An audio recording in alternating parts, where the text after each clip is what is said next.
Nearly a century ago, Korea's greatest hunter, Min Si-woo, was strangely sent to a monster-filled land. After he and his students vanquished the Demon King, his soul return method involves slaying a dragon, a beast possessing an internal core, a core enabling teleportation home. After years of fighting, Si-woo finally killed the creature, thanks to his remarkable regenerative powers, and obtained the core. Upon consuming the stone, he was prepared to journey back, ready to rejoin his followers and sibling.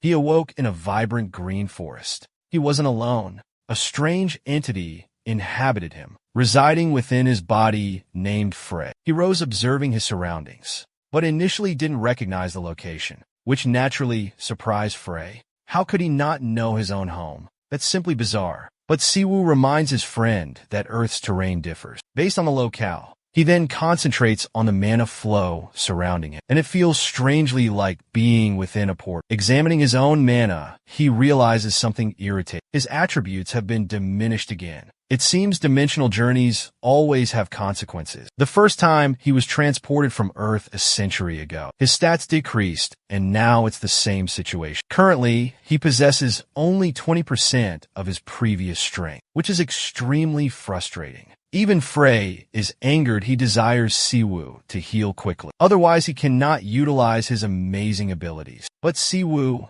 is equally irritated, because recovering his lost power will require at least a decade. Hearing this, Frey instantly wants to void their agreement. With Si-woo's current weak mana, he's essentially worthless to him. As they squabble amongst themselves, the scene shifts to a woman gasping, desperately fleeing. Pursued by a monster, she is separated from her group and is totally lost on what to do. Most significantly, she hasn't discovered why there is a beast this deep within the labyrinth. She abruptly loses her footing and falls. But before the creature can shred her, my man Si-woo blasts the thing with one blow. And the coolest thing is, he doesn't even look the creature's way. That's how minor the danger is to him. Si-woo faces the girl desiring confirmation. If the world they are on is Earth, the panicked girl gives a yes answer. So he poses another inquiry, asking if this is Korea, what year is. Again, the girl answers yes, and states that it is 2037. The year 2037 sparks our protagonist's thoughts. He recalls his entry into another realm.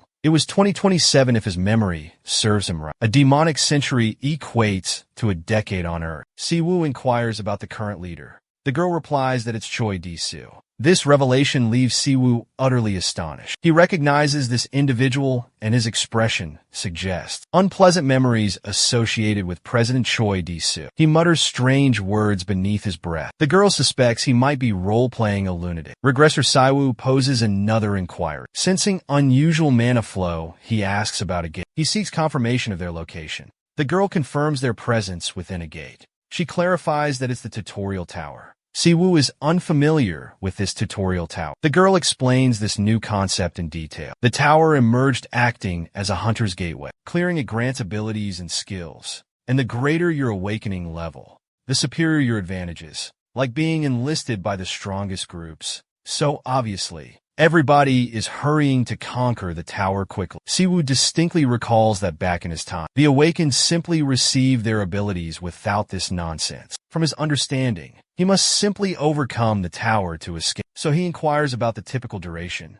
The lady explains that generally, it requires roughly 8 weeks. But if you are sufficiently adept, you can finish it in at least 6 weeks. The current record holder is a gifted second-generation hunter, Ryu Ji-won, who conquered it in a mere 3 weeks. But our protagonist isn't impressed or astonished. They abruptly detect a massive presence nearby, and shortly, a gigantic, mutated tiger emerges, a beast called the Troll Tiger. The girl freaks out seeing the scary monster. Si-woo remains deep in thought, pondering the top score. Finishing the tower in 3 weeks is unimpressive to him. Way too slow, but his powers are weak. He's unsure he could do better. The tiger licks its chops, eyeing them as a meal. The tiger pounces. Si-woo is still lost in thought, planning his tower strategy. To avoid losing his focus, he punches the huge cat, without flinching or turning.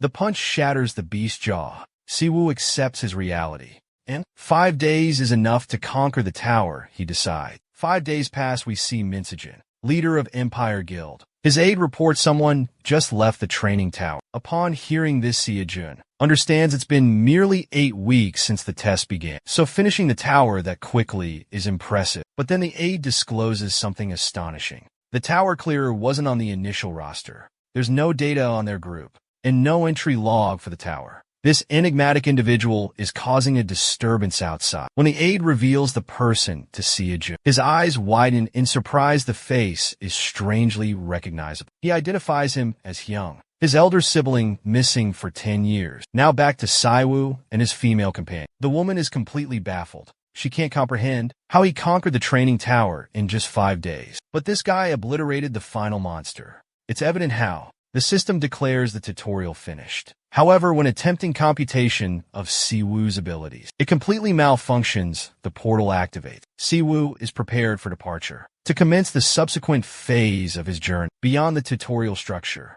he encounters the proctor. Onlookers murmur regarding Siwoo. A large individual arrives, unimpressed by the disturbance. This imposing figure leads Team 2. The proctor, noticing his arrival, rapidly conveys information. 2 individuals exited the portal. Alarmingly, one was unregistered. The large man observes Siwoo. His pristine condition is striking. Unbelievable, given Siwoo's slight build. Escaping unscathed seems impossible. Intrigued, he displaces the proctor. He chooses to question Siwoo directly. He begins by inquiring about Siwoo's identity and the absence of his name in the records. To this inquiry, Siwoo casually responds that he bypassed the entrance. But the large man is unconvinced. He contends that entry through the gate necessitates exiting the same way. How then did Siwoo depart without entry? Siwoo, however, maintains complete composure, refusing to acknowledge the oath. This demeanor irritates the large man. Aggravated, he points at Siwoo, calling him an idiot. Believing Siwoo possesses cloaking abilities, allowing undetected passage, the large man issues a warning. He states that Siwoo must confess or face death, but Siwoo remains impassive, further enraging the loudmouth, making him more hostile and insulting with his language. Unfortunately for this individual, Siwoo lacks the tolerance to hear someone babble, especially when the person's breath reeks of feces. So instantly, he tells this waste to shut his mouth. Now this idiot wants a confrontation, and Siwoo is eager to provide one. To further antagonize him, Siwoo adds an insult, mocking his terrible breath, and that's what the man reacts, clenches his fists, and strikes at Siwoo. But Siwoo remains calm. Then the unavoidable occurs, and it happens before guild leader Seo-jun. Soon all the fools who challenge Siwoo are defeated on the floor. The whole staff is panicked. The person reported for disruption not only battled the security, but also vanished immediately after. Headmaster Seo-jun promptly directs his team to access surveillance footage. Upon viewing, the video displays the large man and his thugs attacking Siwoo. But in the following instant, Siwoo moves incredibly rapidly. The camera cannot record. Meanwhile, all 3 opponents are knocked unconscious. One team member states that Siwoo defeated 5 hunters before vanishing as no one witnessed his exit. The sole plausible reason the team can surmise is that he must have employed concealment skills, but Seo-jun dissents. From his perspective, Seo-jun used no tricks. The man simply moved incredibly quick inwardly. Seo-jun is absolutely certain this is Siwoo, his sibling, and from his observation, he is unchanged from a decade prior. He then addresses his team and gives a command. They are to deploy everyone in the Empire Guild to find. Instantly, though, he firmly forbids any sort of engagement with the enigmatic individual. They simply need to politely present themselves and escort him to the workplace. Seo-jun desires a personal meeting. As the staff hurried to fulfill his directives, Seo-jun remains perplexed by Siwoo's absence and sudden return, only to abruptly appear now. His disappearance and reappearance are questionable. There must be a concrete explanation. He believes if Siwoo had been in Korea, he would have visited Empire Guild repeatedly. Now above all else, Seo-jun is eager to learn his whereabouts. He then redirects his focus to the young lady, who departed the tutorial tower alongside Siwoo. But the girl hastily dismisses it,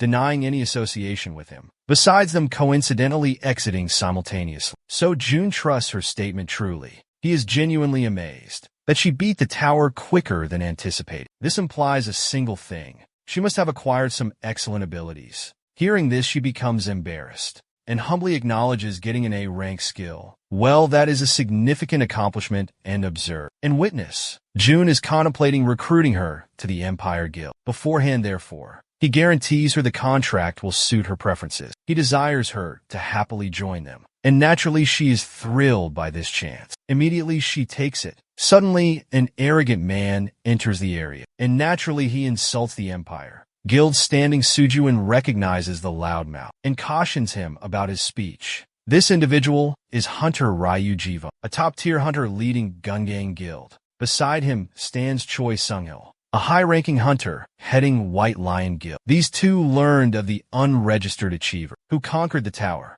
Ryoan is shocked seeing the security team defeated by a single person. Judging by the guard's condition, Ryu believes the guy possesses immense strength. Choi Sunghil feels similarly, and that's precisely why he desires to find the unknown awaken quickly. If this guy has a powerful skill, he could become incredibly talented. Neither guild master wants him to escape. They each desire him. Ruru Wan proposes a competition. Whoever finds him first claims him. There are no restrictions on their shady tactics. First come, first served, he's theirs. Choi Sungul fully agrees with the arrangement, since they will each seek the awakened solo. Neither individual can afford delay. Immediately, they embark to locate the man. Whoever discovers him must alert the rest. With that, Reginald departs, but not before delivering an insult. He boasts he will be the one to find the awakened, rendering any effort from the others pointless. But Sejin is determined to challenge that notion. Rajuan leaves instructing his aide, Jinsik, to assemble all C and D rankers from Gumseng's team A and utilize them in the quest. But Jinsik seems uncertain about their target. Rajuan casually reveals a bombshell.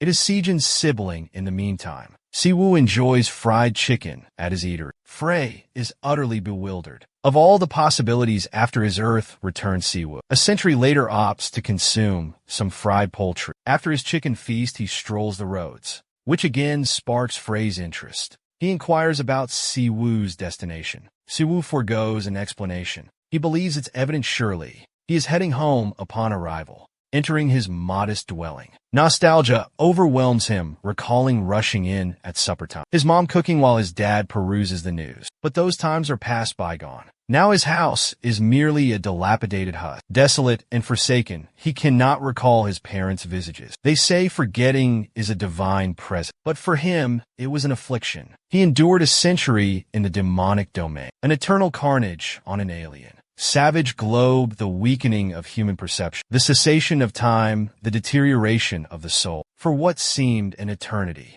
the curse of nothingness threatened his existence, so he desperately held on to recollections. His younger siblings, his followers. Memories resisting becoming mere remembrance. Instead, they morphed into fixation, a persistent connection, but it was acceptable. Because of that, he endured for a century. Even Frey observes this place, feels deserted, colder than hell itself. Siwoo only visited to recollect. Now that he has witnessed everything, it is time to depart. He chooses to seek out childhood companions, but foremost is his sibling, Sijuin, he desires to meet. But his reunion plan encounters an obstacle when a group of thugs heavily armed encircles him completely. The redhead appears to lead the group. He presents himself as Beyond Hawkmoth, a high-ranking marine hunter of Vajra Guild. Siwoo maintains composure and entirely unfazed by these lowly individuals. He has no desire for conflict. Hawkmoth feels insulted, reminds him of his guild. But yet again, my man remains indifferent, utterly unconcerned. They continue trading insults, Siwoo easily countering with sharper comebacks. This truly irritates Hawkmoth,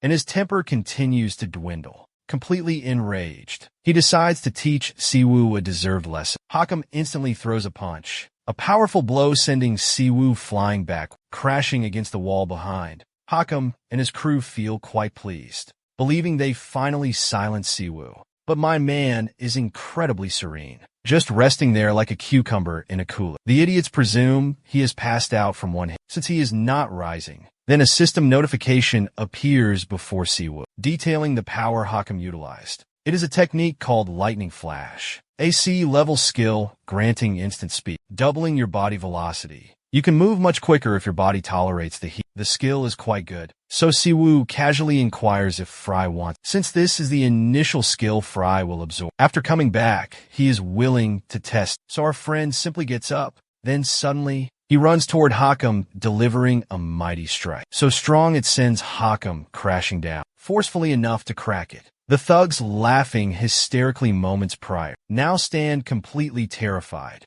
Siwoo extends his arm, offering Frey a chance to consume the villain's power. A dark magic circle appears below. The skill extraction finishes rapidly. While satisfying to finally devour a skill, it's been a while. Frey admits it tastes unpleasant, much worse than previous chicken. Meanwhile, Hawk, his ego shattered, orders his followers to assault Siwoo together. Like foolish individuals, they attack believing they have a chance. Siwoo instructs Frey to utilize the new skill. Frey obeys. He bursts into action, moving with incredible speed, defeating every single one easily, as if they're mere insects. One enemy charges toward Siwoo, trying to hit him, but Siwoo effortlessly nullifies the attack by driving his knee into the man's stomach, making him expel blood. The scoundrel employed a pressure point attack, a method instantly focusing on an adversary's vulnerabilities. Since this villain clearly cannot utilize the technique properly, Siwoo chooses to acquire it himself. But before matters escalate to everyone's ruin, Sejun enters the area.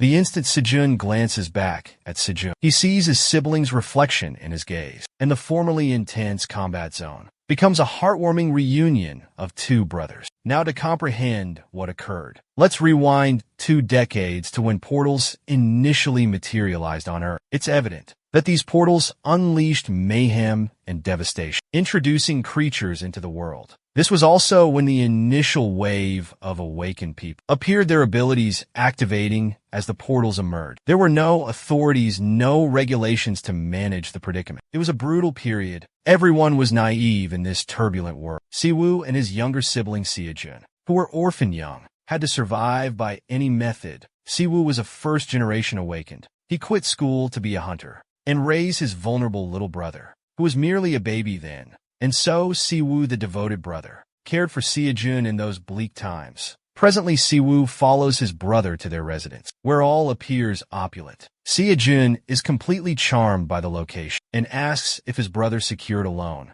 or acquired it all himself. But Siwoo says the money came from abilities he gained from his elder brother. Since it's a house they will both inhabit, there's also a space for Siwoo. Inwardly, Siwoo is in disbelief. The man before him is his brother, missing for almost a decade. Siwoo speaks incessantly, overjoyed to raise his younger sibling once more. He recognizes his brother's hard work and feels deeply thankful, witnessing Siwoo's emotional outpour. Sejun knows this is his true sibling. Sejun then recounts his relentless search for his elder brother. He demands answers, his brother's whereabouts, reason for leaving, and reason for returning after so long. Siwoo has much to share, a century of tales, but it's a story requiring a private conversation. If they have a deep discussion, later they're seen together, as Siwoo recounts all that transpired. In short, 10 years prior, after Siwoo vanquished the 4th Demon King, he was taken to another realm by a relic the Demon King possessed. In this alternate world, he encountered Predator, an entity capable of absorbing other skills. For a century, he developed with this power, searching for dragons possessing dimensional magic. After he conquered the Dragon King and acquired the dimensional sphere, the Dragon Hell, he could finally go back home. And his companion Predator, also called Fry, traveled to Earth with him and now resides within him. This discovery of Fry inhabiting Siwoo's form terrifies Sejun. It worsens when Siwoo reveals Fry is essentially a parasite dwelling in his stomach. Siwoo acknowledges this entire tale likely appears utterly absurd, but assures his sibling he isn't fabricating anything. Sejun's faith in his brother is evident, considering the world's radical transformation over the last 2 decades. This story doesn't surprise him, regardless of how unbelievable it currently appears. He's simply relieved by his brother's return. With Siwoo's confession, he desires his younger brother's honesty, sharing everything missed over 10 years. He's curious about the events, allowing Choi Disu's presidential rise. Since Siwoo vanished, Choi Disu claimed credit for the Demon King's defeat, boasting the greatest hunter title. In his manufactured fame, he secured the presidency. His policies now oppose Empire Guild. With Siwoo's comeback, Seojun worries about that arrogant fool's potential actions against his brother. Siwoo displays zero concern. He finds the situation comical that the inept Choi Disu deceived everyone with his false double S rank. Title regarding Choi. Siwoo recalls the attackers at his residence. The gang leader claimed Gum Gang guild affiliation. Siwoo inquires if they are Choi Disu's subordinates. His brother firmly denies this. Choi Disu leads the Infinite Guild. 7 guilds represent South Korea. They are known as the Heptagram. Siege Run's Empire is one such guild. Others include Infinite Vajra, White Lion Fighting Warrior, Azure Flower, and Frozen Soul. Vajra is led by Hunter Ryujuin. That name infuriates Seojun. That snake targets his senior brother. Recently returned after a decade, Siwoo inquires about his siblings' followers. Those loyal companions always at his side. Seojun explains they have been separated for some time. They haven't been in contact lately. Xiao Long returned home. Kang Yoa is controlled by Choi Disu. Siwoo is surprised by this news, but hopes Minjun is still present. Contrary to his expectation, his junior brother delivers terrible news: Minjun was killed. This completely shocks our friend. He acts swiftly and questions his brother about the killer. Sagan says Minjun's body vanished. They couldn't identify the perpetrator. Only hunters can kill other hunters, or unauthorized awakened persons. At that moment, HMC also joined the investigation, but it yielded no results. Siwoo becomes disoriented as he absorbs shocking revelation after shocking revelation. He inquires about the nature of HMCs.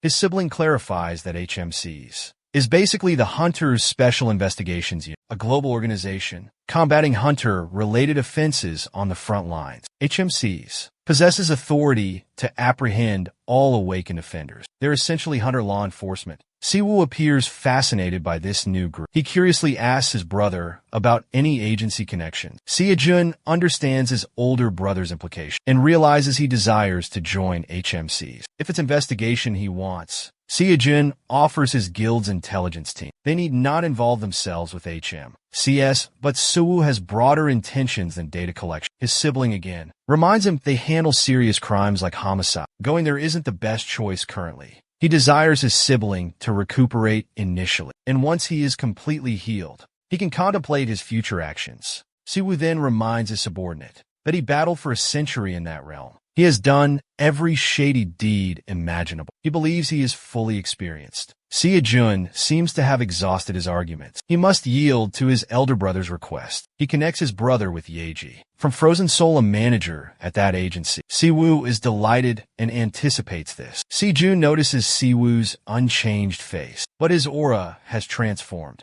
This makes Jun inquisitive about the old world's events that caused his drastic change. Meanwhile, he investigates HMCs and encounters a surprise. HMC's Gangbuk district team leader is Hwang Junggu, a 5th-generation huntsman at one point. And it turns out Siwoo knows this individual very well. 2 days after we're at the HMC's main office in Gangbuk district, inside a man with a ponytail is throwing a fit. He appears annoyed that yet again a superior sent a newbie to join the group. And because he leads the team, it understandably bothers him to have another rookie under him. This person, as you may have guessed, is Junggu. He reflects on times when battlefields were uncertain, and power was the only thing that was important. Hunters used to prepare last wills before tasks, knowing full well they might not come back. He remembers how nearly a decade prior he almost perished. It occurred because he was inexperienced, and his injury was life-threatening. Had he been killed, the group would have lost their strongest member. A lone healer with extraordinary gifts rescued, and everyone knows who that healer was.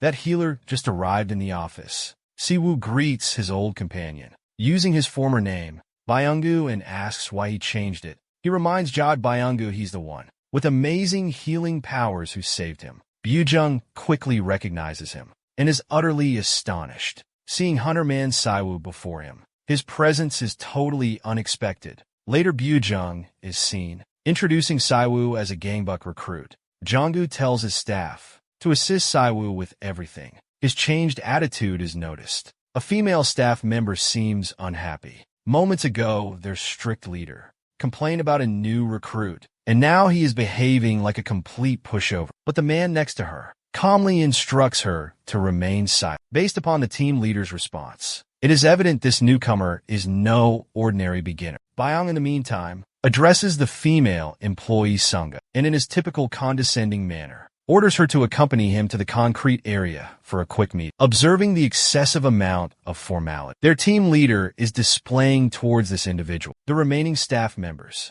start to wonder if perhaps this new recruit is a 3-star. Subsequently, we are in the office where, predictably, the team leader is completely infatuated with Siwoo, rapidly preparing coffee and doing everything to amplify his hospitality. We should not overlook Kim Sunga, who is present to inform our guy. She is the gang book team's information specialist. Siwoo speaks, requesting records of deceased hunters killed over 2 decades. He wants the data summarized and given to him. His demand leaves Si-young astonished. 20 years of information is substantial. They must report to the Hunter Association to access it, but their leader, annoyed by her reluctance, tells her to follow instructions. He assures Siwoo the manager will handle it swiftly. There is nothing to worry about. CEO inquires if he means only humans. He replies murders recognized by HMCS will suffice. He wants a list of at-large hunter killers. For Siwoo, killing an awakened is almost impossible unless the killer is equally powerful.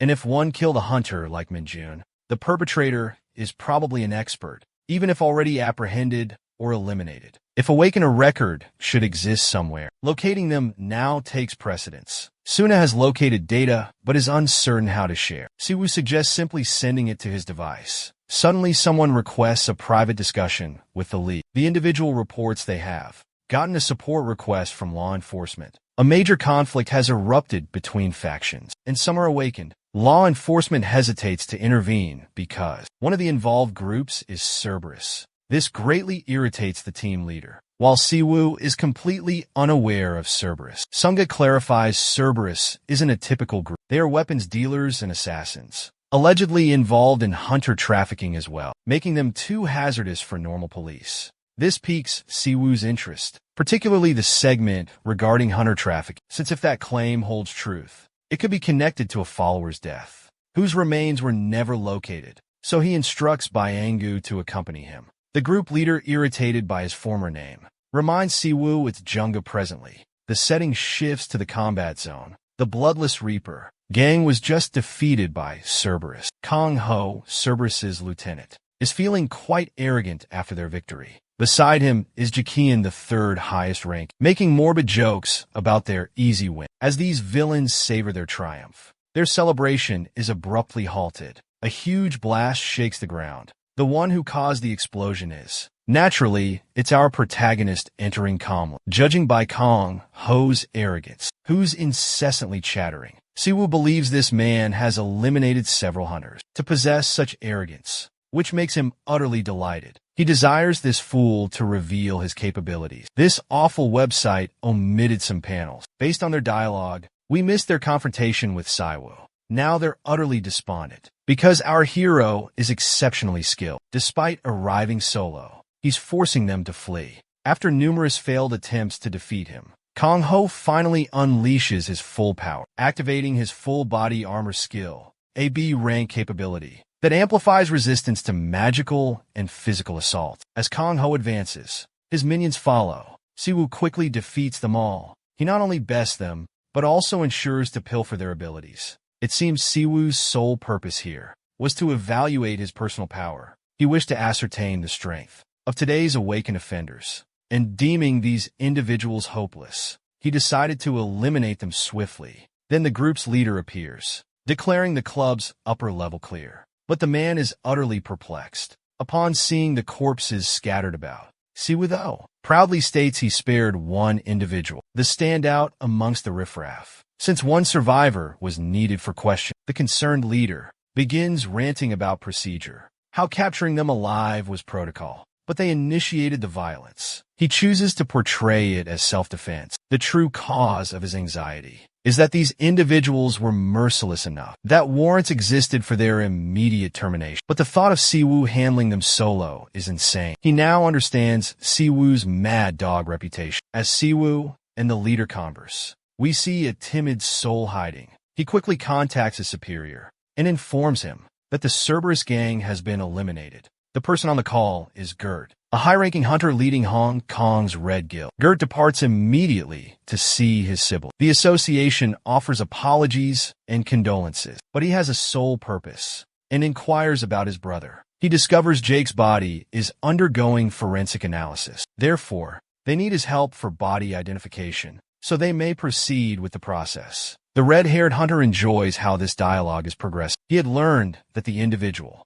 accountable for his brother's downfall was linked to the HMCS group. The association's representatives have yet to confirm these allegations. Gert, now annoyed, inquires if he can depart the area willingly. The representatives inform him that is not permissible, as he's to remain in his assigned location currently. Should he refuse to cooperate, the association will operate under global law, compelling him to encounter expulsion consequences. In this discussion, Gert is being criticized. Though he is angry, he understands they are granting him provisional liberty. Due to the events concerning his brother, he instructs his aide Ryu Yenpeng to handle his unpleasant tasks. This individual is a B-class hunter, so he's formidable. As for Gert, he's enraged, consumed by vengeance for his sibling. Let's go to Siwoo, who's relaxing. He discovers from his brother that Minjun's kill was followed by his home being burglarized. The interesting thing about mana in this realm is it can be tracked and studied, exposing the hunter's traits and level.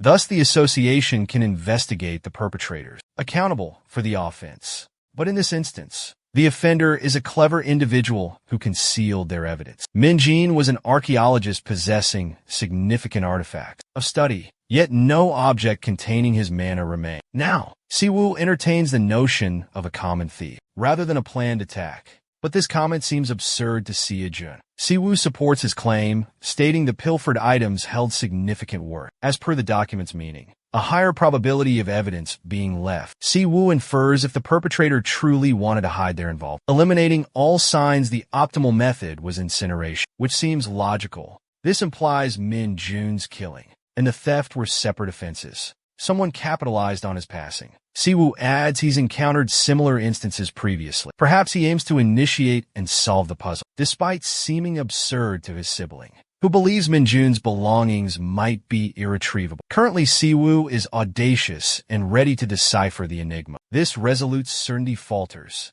Later, he's enraged in a backstreet, cursing the abundance of lurking pilferers, yet lacking substantial clues. Siwoo reaches an impasse. Now furious, he requires a calming treat. Fortuitously, Sherlock Holmes stumbles upon a chance encounter and overhears a dialogue between two random thugs. They discuss the syndicate, restricting access to numerous sites, and eliminating entire groups without warrants or documentation. The Cabal possesses sufficient power and sway to investigate any affair pertaining to hunters globally. Thus, they are unconcerned with sending offenders directly to perdition. The faction is so ruthless that encountering them means certain demise, not imprisonment, but your own grave. Concurrently, adept hunters rarely affiliate with a syndicate like the HMCS. They prefer associating with guilds, offering more lucrative compensation. Regardless, whoever is causing trouble threatens these individuals, so they relocate their headquarters for safety. Sherlock Holmes reveals his identity after hearing enough and directly inquires about their storage facility. He terrifies them completely. Rabbit Face is absolutely petrified because he recognizes Siwoo instantly as the cleaner of criminals.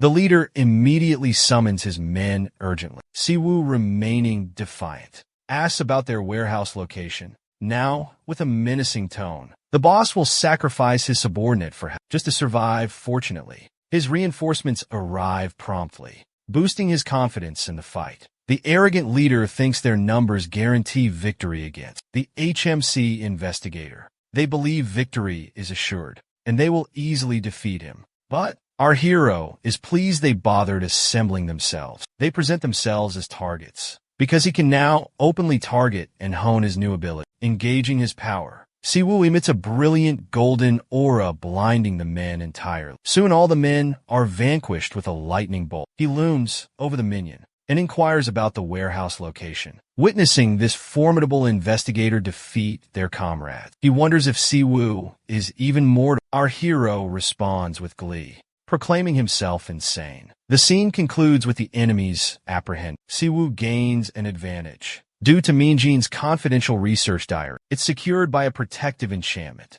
explaining why others can't decipher it. The lock needs the owner's inherent magic. Siwoo doesn't desire the book's contents, but the magic contained within. He chooses to contact Bungo, demanding a vehicle and a cleaning crew to handle the offenders. He simply vanished regarding himself. He has an appointment in the following sequence. We discover a no man's land, a sort of clandestine bazaar where unique talents are traded. It's an aptitude-based exchange known as the Black Skyfall here. A woman plays cards. Perhaps she practices magic or something, because she feels Siwoo approaching. This woman is the powerful shaman Mum, one of the 5 market leaders. Siwoo investigates the area, noting little has changed in 10 years. Frey says he's quite popular, with everyone looking at him. The boy avoids fighting here, as it would cause problems. Curiously, Mom Young greets him. She wanted to speak with him privately. She notes he looks the same after a decade. She inquires about his activities. He was gone a long while. Siwoo is reluctant to explain his century-long ordeal. He gives her the journal to remove the mana. Mum Young appreciates his directness and reviews the steps. Siwoo is already familiar with it, as he nicks his palm, drawing blood. The reasoning relates to mana. Restoring mana is nearly impossible. A parallel is curry. One might remove components, like veggies from cooked curry, but separating the spices is impossible. Liquids and components can't return to their prior form. This impossible scenario is reversed by the skill of the woman called Unnamed. She's a mana manipulator using reality-defying abilities. It's a power unique to her. Thus, society views such people suspiciously, fearing hidden criminals. Regardless, she hacks the mana, enjoying completion. Even Frey finds her incredibly eerie. She requests no payment. Siwoo departs hastily, offering no explanation. The antagonist comments on him being an enigmatic person, while Frey is deeply unsettled by her. Even Siwoo ponders over Frey's distress. It was merely a ceremony, using a bit of his blood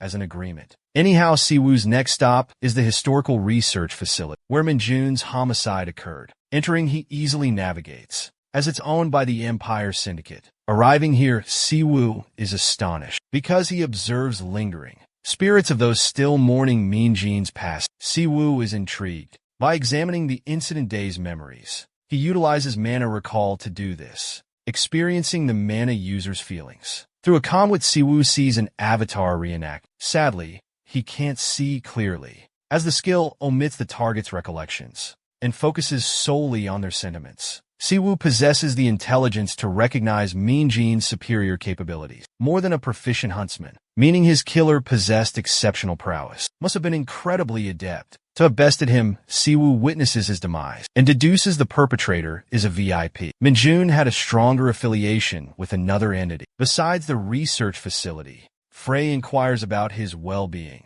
since within the demonic realm, the boy solely cared for his pupils and kin. A century elapsed yet. His first thought upon reaching Earth was checking on them. Now he discovered a disciple wasting away. Frey understands the profound internal impact. Siwoo avoids dwelling on the matter, but his friend perceives his escalating emotions, intensifying greatly. Siwoo simply doesn't outwardly display. Regardless of his internal suffering, Siwoo insists on his well-being. A breakdown after a century is only natural. Surprisingly, Ryu emerges unexpectedly. Ryu appears from behind, quite irritated. He's been very annoyed by the constant follow. Ryu requests his presence for a meeting. Siwoo reveals 6 hidden goons confidently. Ryu is amazed by his keen perception. He offers Siwoo 2 distinct possibilities. The first option is willing cooperation, going peacefully without any resistance. The second choice, the difficult path, being sliced and dragged to their boss. His next action will be unbelievable.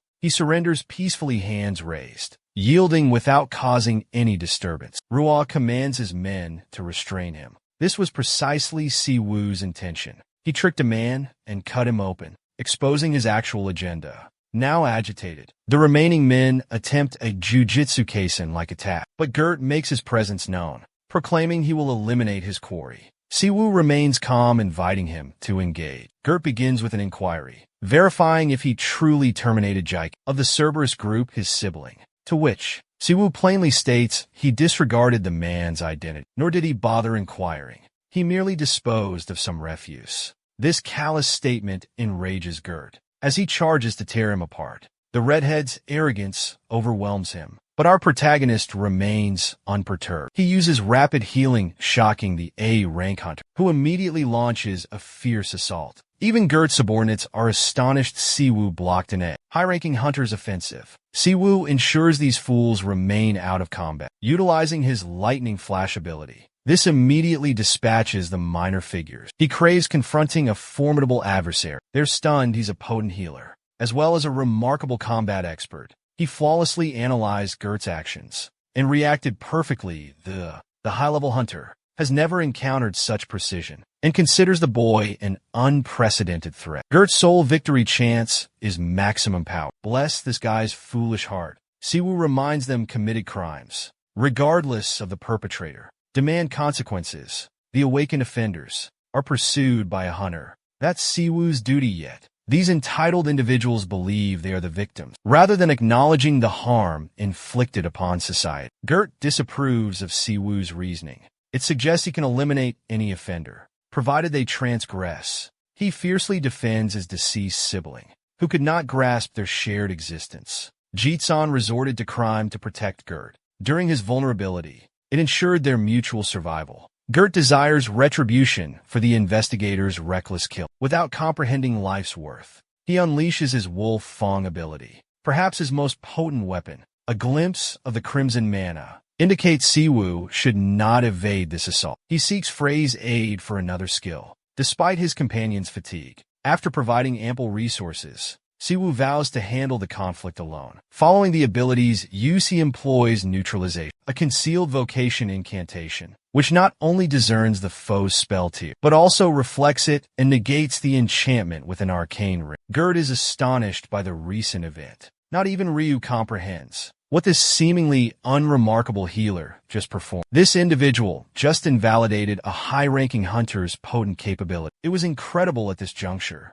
They're being dominated by a single person. Siwoo initiates an attack and ridicules Gert's compassionate methodology by using as an illustration the individuals who endured similar hardship as Jike, yet did not resort to criminal behavior. He unleashes a forceful assault upon the guild leader, propelling him with the force of the blow. That recent strike left a contusion on his arm. Simply deflecting the hit, Gert discourages his subordinates from interfering. He assesses the circumstances, recognizing that Siwoo lacks the capacity to continuously cast a counterspell. His magical energy will inevitably deplete. Thus, he intends to force a stamina contest. Employing the previous technique, Gert gathers his power into one spot and tries to defeat him, but Siwoo effortlessly evades the attack without expending any magic. He cleverly counters with a knee to Gert's face, then unleashes a flurry of blows, ridiculing the fool for overusing his power when his physique is inadequate. Enraged, Gert forces Siwoo to retreat. He commands two men to hold Siwoo while he is vulnerable midair. Ryu is annoyed by his leader's indecision. Initially, he forbade interference. Now he requests assistance. Siwoo is bound by chains as Gert delivers a final strike to conclude his existence now. He desires assurance of the man's complete obliteration, but this individual is excessively composed. He simply exhibits apathy, despite unfavorable circumstances confronting him. Siwoo commends both Gert and Jiken for their criminal lifestyles, prior to employing the life-stealing incantation to consume the very life force of his intended victim. This culminates in a horrific ordeal for his adversary, whose physique gradually deteriorates and self-destructs. Even Ryu is utterly terrified observing his superior transform into an undead being. Interestingly, this was our protagonist's initial awakened ability. It's genuine, and he emphatically conveys to them that he was never a conventional healer. This enchantment entails manipulating the essence of life itself, granting the capacity to utilize life spirit magic. With him incapacitated, he directs his attention to Ryu, who is thrashing wildly. Our protagonist disregards his frantic pleas and babble, and karate chops him to pieces. He directs his focus to the camera that every investigator carries. Siwoo hopes the recording is complete, just to ensure he captured the proof of him defending himself. Byung-gu and others witnessed his entire fight, and their responses are invaluable. Because this fool pressed the live stream button, rather than record, permitting almost 6,000 people to see his transmission. This became a difficult predicament because it endangered the group's standing. The broadcast function existed for 2 years, mostly utilized for talent scouting, but it became a sort of unsuccessful venture. From this video, evidence reveals someone incredibly powerful exceptionally strong joined the group. But the real question is why? The bigger problem that this person committed murder, savagely a guild leader. And though the detective committed no offenses, it is still a factor to consider. Finally, Korea's strongest person, Choi D, enters the conversation. A couple of days later, at the Empire Guild's dining area, Siwoo was devouring a meal, without caring about the video released publicly. Even Frey is angry at being interrupted while eating. He is enjoying the cuisine, and wants to consume it frequently due to its quality. Anyway, the live stream of Kurt's loss is spreading rapidly online. Due to it being body camera footage, Siwoo's face was hardly seen in the chaos. If Disu, the chairman, discovered this, he would face severe repercussions. Then there is also that the chairman has already attempted to delete all evidence of our friend's existence. For a decade, this implies he's a danger, and the best approach is remaining hidden. But as a caring sibling, Siwoo disregards repercussions and makes a lighthearted comment about the matter. Siwoo encounters familiar faces from the tower. Shinjitsu joined their group, awakening as an A ranker due to Siwoo's endeavors. But it makes the leader ponder. If a meeting exists for other hunters, his suspicions are validated. 2 hunters, Chaham and Yamato, introduced, both belonging to different groups. There's Taiji from the Imperial Guild, and he's learned many things about Siwoo from their leader. They boast of his accomplishments. Siwoo reciprocates the greetings, while Hammond is immediately wary. He understands Siwoo defeated Gert, his supposed lifelong adversary. It feels almost unbelievable. Hammond rejects it as utter rubbish. The guild leader responds seriously, firmly stating his disrespect towards an important figure within the guild's headquarters. Hammond attributes it to the Empire's guild's strictness. Without correcting his behavior, this escalates into a dispute, prompting the other hunters to withdraw. Hammond remains defiant, unafraid of repercussions from seniors. He boasts his achievements, but his connection to Xiaolong stands out most to Siwoo. Hammond continues rambling, leading Siwoo to silence him, suggesting he seek him out later. If desperate, he also insults his teacher for neglecting this guy's proper combat training. It's a harsh criticism that resonates with Harmon, who would have used aggressive tactics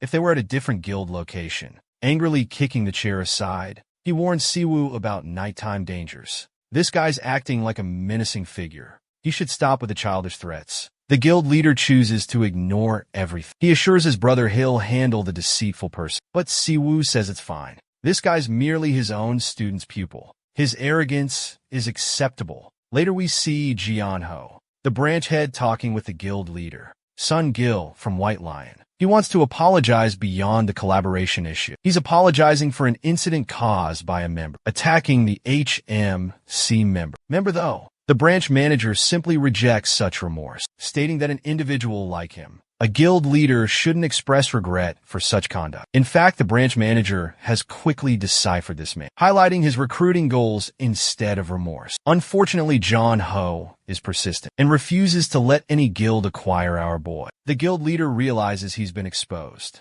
but finds it odd for Siwoo to provide assistance in a prison as his present task. These kinds of requests are typically managed by bigger guild rather than the organization. However, the branch manager is hopeful about the coming future and anticipates a change in advancement. Sunjil agrees and states he would be fine with Hunter Chu, Harmon the instigator, apologizing to Siwoo independently regarding that. The branch manager is agreeable. He considers it a private affair that requires resolution by both individuals. That signals the conclusion of their discussion. Exiting the structure, Sunghil is lost in thought. He is reluctant to abandon someone so gifted. He instructs his assistant to arrange a trip for him and advise him to conduct himself appropriately. The assistant inquires about the meeting place. Sunghil designates Anshin as the location. Later, everyone is aware that the HMC group offered assistance. The issue is their delayed arrival. The leader is perplexed by their tardiness. He is weary of infighting among offenders. The present briefing concerns Sherry Vo, a threat underestimated after apprehension. He subsequently became unhinged and irrational. Despite suppression measures, he effortlessly overpowered 5 individuals. He is notorious for his unique criminality. Numerous organizations have struggled to apprehend that individual. Sherry evokes its confined, receiving new orders. He discovers the group is already acting, so to permanently escape confinement, he must instigate trouble within the jail. Regarding our hero, he has arrived at the awakened prison. To complete his task, Hammond is throwing a fit. After seeing the prison disruption, he is truly irritated. His leader is fixated on recruit and assigned him a foolish task. Finding a vehicle, Hammond rushes to catch him. He is tired of the job and wants extra pay for the trouble his leader caused. Meanwhile, inside the transport, Siwoo is relaxing beside the target. Sherry tries to provoke him and asks if this kid is the new boss. Siwoo flatly refutes the idea. Sherry ridicules him for his special guild status and excessive self-assurance in his abilities. The humor lies in Siwoo turning to him saying, "I am unfamiliar with your identity," as if he were Thanos. Sherry is overwhelmed, nearly insulted by this guy's ignorance of the circumstances or the reason for his transport. Siwoo demeans him, asking about the transport decision. Due to his incessant chattering,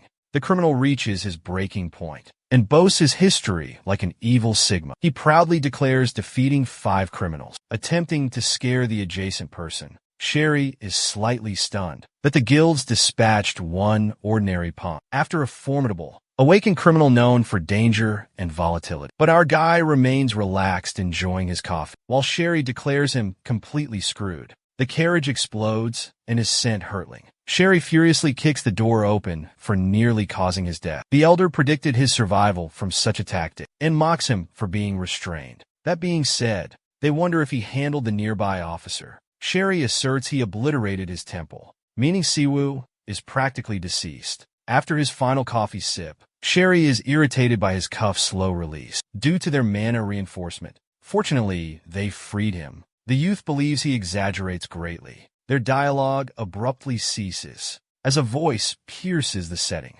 ordering them to remain immobile. It is Harmon. He is shocked by their audacious maneuver. Witnessing Siwoo fall to lowly criminals, Harmon is now more convinced he was correct. He's not unique, his leader is mistaken. However, he's not inclined to release these offenders. He questions their tactics and objectives. Suddenly, the woman identifies him as the top hunter, Harmon of the White Lion group. She's astonished they were pursued. The elder confirms nobody else is present, meaning Harmon's prepared to fight solo. He readies himself again, questioning Sherry's persona. The deranged villain claims introductions are pointless, since he'll obliterate the hunter regardless. He then unleashes the Beowulf's power, undergoing a monstrous transformation. Harmon's stunned to confront a shapeshifter. Awakened Sherry channels his fury, unleashing Diamond Rampage as another ability to enhance his body incredibly. Now he's vastly superior, yet the monster is defensive. When Harmon attacks with blinding speed, simultaneously the pursuer is concerned, because his attacks seem ineffective, lacking the power for a crucial hit.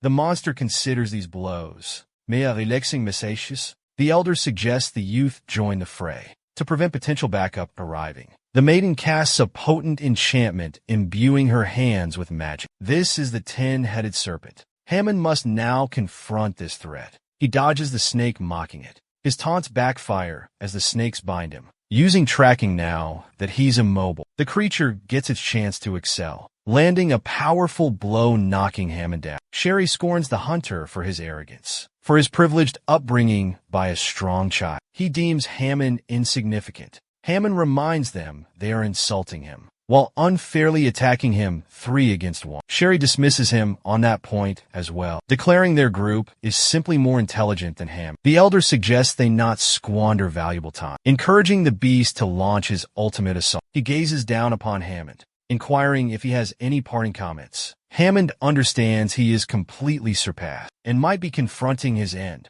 That is to say, until a person defies circumstances rescues him by arrival. He is somewhat irritated Hammond abandoned the fight. Similarly, Siwoo is let down by his pupil's instruction. Siwoo struggles with his body camera mechanics. Rather than fretting over a 3-on-1 battle, the beast is astonished that Siwoo lived. After verifying he crushed the human cranium prior to leaving the automobile, the elder affirms that he ought to be deceased. so this is simply bizarre to observe. Homan bellows a warning to Siwoo, advising him to await reinforcements. Siwoo is enraged, however, at being trapped in a chaotic mess. His peaceful coffee was disrupted also, to make them pay severely thus. He deems them deserving of elimination all. Immediately Min Siwoo, presently known as Mad Dog and Demon Lord Destroyer, informs the fools their game has ended. He addresses Chuyuman from White Lion Guild, calling him Xiaolong student specifically, while stressing importantly, Asura isn't simply for striking soul. As our hero charges his energy, Bestya's gray wolf lunges at him, the hunter. Before the werewolf can strike, however,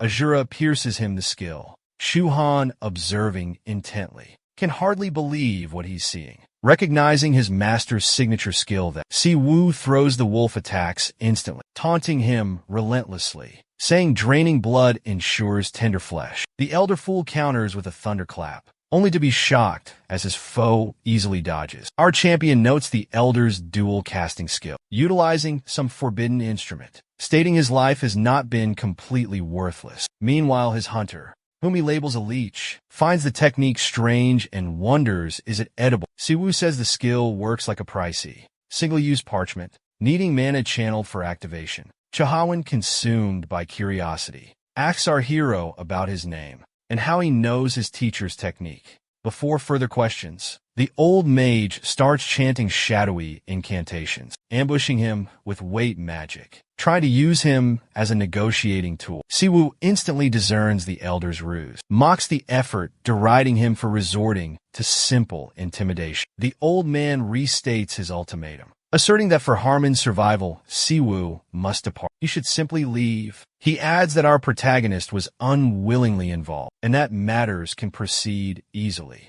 if he departs without causing disruption. Minsoo idly twirls a finger in his ear, disregarding the old man's pronouncements, by noting his presence wouldn't be necessary had he not purposely taken such a distasteful task. He adds that Haman should effortlessly manage a simple gravity charm, despite current appearances. The elder queries our protagonist, highlighting the obvious discrepancy, and inquiring if he and Harmon are truly allies. Siwoo clarifies that the only ones fighting here are them. He then reveals his current knowledge, revealing the old man as a deadly assassin, employed by a formidable organization. This information stuns the old man, leaving him shocked by Siwoo's extensive knowledge. Siwoo immediately reveals further details about the old man before questioning his employer. The old man attempts another threat, stating that despite knowing their assassin status, Siwoo still remains present, giving him a menacing glare. Siwoo reiterates his inquiry. As our hero approaches, the old man quickly draws a dark tool and releases a powerful shockwave, only to be surprised by its effortless neutralization. Confused, he ponders if Siwoo overloaded the tool with lightning magic. He instantly leaps back, increasing the distance between them. Predator comments the meal seems more desirable now. Siwoo's hand suddenly illuminates, revealing his form is 40% restored. Gaining strength, he mocks the elder, telling him to cease wasting time at his aid. He cannot squander his remaining days. The old man refuses to yield, while admitting Siwoo uncovered his persona. As a hunter-killer, his organization will remain hidden. He states their group will remain secret, that all members are bound by a vow of silence. Revealing their secrets breaks the oath, making him an instant target for death, guaranteeing his demise regardless. Hammond stands up meanwhile, recovering from the gravity magic. The werewolf recovers, coughing up dark blood. Our hero quickly approaches the elder, inquiring if he fears death. While speaking, he starts casting magic. 3 magic circles manifest around him. Increasingly uneasy, the elder turns to Bestya's gray wolf, imploring him to halt Siwoo immediately. The lycanthrope snarls at the old man, commanding him to be silent, before enveloping himself in violet energy and rushing our champion, this time promising to rip him to shreds. However, before traveling far, Harmon intercepts him, who notes their numbers are now equal. The pair exchange angry words, but their dispute is suddenly stopped as our protagonist unleashes his 1,000 winds power, forcefully repelling both lycanthrope and elder. Instantly, Siwoo rushes towards the old man, grabbing his throat firmly and demanding if he truly knows death's feel. Constricting the elder's neck, Siwoo asks how often he must bring him near death. before receiving a reply observing nearby. Hammond deems it preposterous that our protagonist continually pushes these fools near death, only to subsequently mend them. The notion occurs to him that in their situation, he would prefer death over enduring such circumstances. He ponders how it is even feasible for one to possess such a potent healing ability. Siwoo reiterates his inquiry. And now, the wolf implores the elder to relent and respond, finally succumbing to the insistence. The old man divulges that they serve Bestia. As he scrutinizes our protagonist, comprehension dawns upon him. Siwoo is one of the 3 legendary figures who disappeared long ago, the notorious mad dog, Min Siwoo. Siwoo nonchalantly takes a seat, remarking that since they have opted to speak, he requires further details, producing a depiction of the serpent-eyed, sharp-toothed individual culpable for Min Jun's demise. He inquires about the perpetrator's identity. As the setting changes, the assassination group is revealed. Known as Bestia emerges. It was a top-tier unit focused on eliminating targets, led by an individual called Crow. Eventually, the group expanded, gaining strength and influence globally. The Elder, being a first-generation hunter, was once extended an invitation and readily accepted their proposition. For those enlisted by the group, confidentiality was paramount. Even then, the aging Elder was compelled to swear an oath of secrecy. Signing it relinquished control over his life to the assassination entity.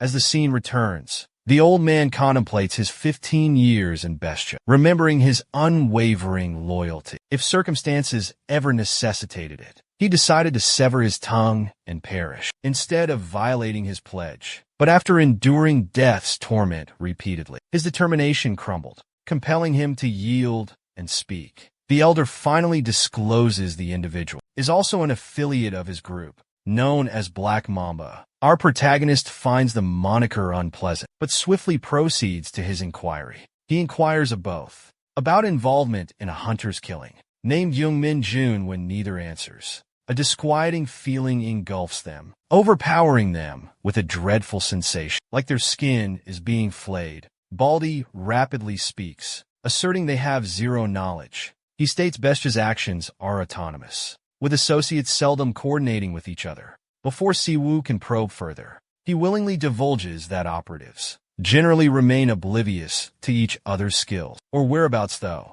owing to the group's biannual gathering, they were tasked to extract the wolf from jail. He reveals more, that the assembly is set for next week, and their directive was to bring the wolf there. Understanding that their chapter is over, the elder man submits to Siwoo, vowing to divulge all he knows, including penetrating the meeting. Desperately, he implores our hero accept them as underlings. Chahaman erupts, declaring the proposal ludicrous. Facing Siwoo, he calls him his kin, and inquires if he would believe such a ruse. Leaning his head on his hand, our protagonist calmly inquires about Hammond's brother. Hammond contends that Siwoo's Asura usage makes him at least Siwoo's elder, possibly even his mentor's instructor. Ignoring the fools completely, he sincerely asks Siwoo to accept him as a student. Siwoo abruptly interrupts Hammond, telling him to be silent briefly. He pauses to evaluate the circumstances. His main goal is gathering data on the snake-eyed individual. Black Mamba, he knows releasing these two will likely lead to their elimination by their group, and negative information about him reaching Bestia, complicating matters significantly. Considering the advantages and disadvantages, he chooses to make them both his underlings. This choice leaves Hammond utterly astonished, while the elderly man, overjoyed, expresses his thankfulness. However, before he can commend Siwoo profusely, they face an immediate requirement. Siwoo states his terms, ensuring loyalty is paramount. They must swear the ultimate mana oath. The demand's gravity becomes apparent. The wolf voices discontent. Before further objection is possible, the elder interrupts him. He suggests compliance, or face repeated demise. Fear takes hold. They reluctantly summon inner mana, obeying the hero's directive. They declare names read. Ghost introduces himself. The wolf identifies as Sherry Vogue.